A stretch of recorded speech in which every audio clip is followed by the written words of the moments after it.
Namaskar friends, welcome back to Tantra Thoughts. Today's video is called History of Tantra. Tantra was created during a time of human history when there was no written language, which makes it difficult to scrutinize academically. Although different scholars and mystics disagree as to when exactly it was founded.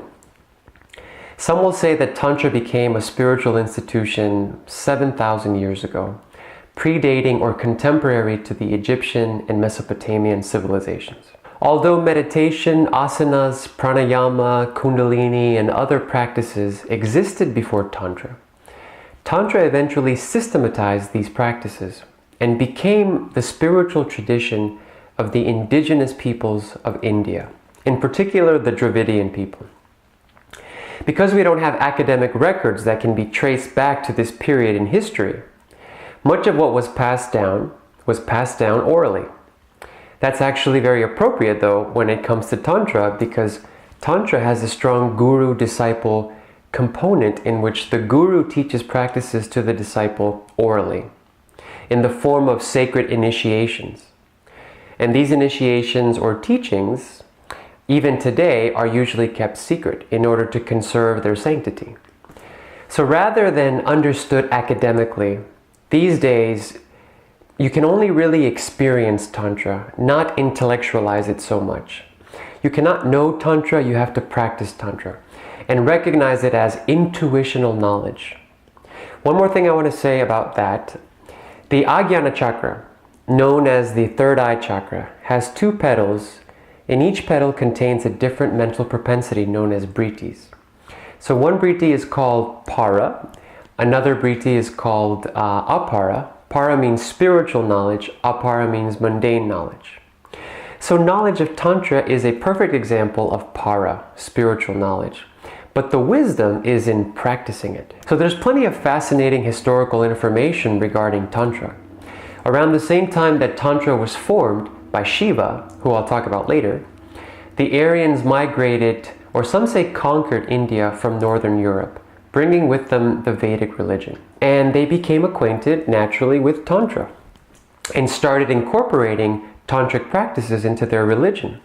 Although Vedic religion was very different from Tantra, the Vedic religion was largely ritualistic and involved animal sacrifices to appease the gods and relied on priests to petition favors with God and things of that nature.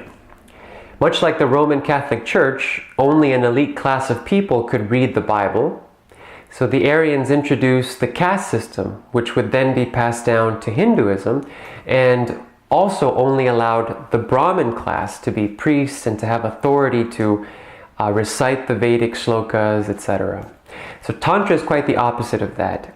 In Tantra, yes, there are gurus with esoteric knowledge, but the guru shares the knowledge and teaches you how to find answers within. So we know that Tantra influenced the Vedas because, for example, starting around 3000 BCE, some of the earliest writings from India were the Atharva Vedas. And there are yogic references that begin to appear, such as breathing techniques, mantras for meditation, the oneness of Brahma, and even some of the ethical guidelines of Yama and Niyama, which can all be traced back to the Tantra of Shiva, according to modern Tantric master Shrii Shrii Anandamurti. So who systematized Tantra? Who was the Guru Sadashiva, or simply known as Shiva? Well, if you're drawn to Tantra, you should get to know this key figure. Unfortunately, there are no historical primary records that can verify his historical existence.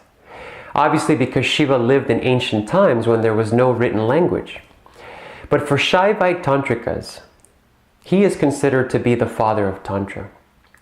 I know it's a little confusing when you hear the word Shiva, because there's also a god in Hinduism called Shiva, and the word Shiva is Sanskrit for consciousness and is often paired with the operative principle known as Shakti.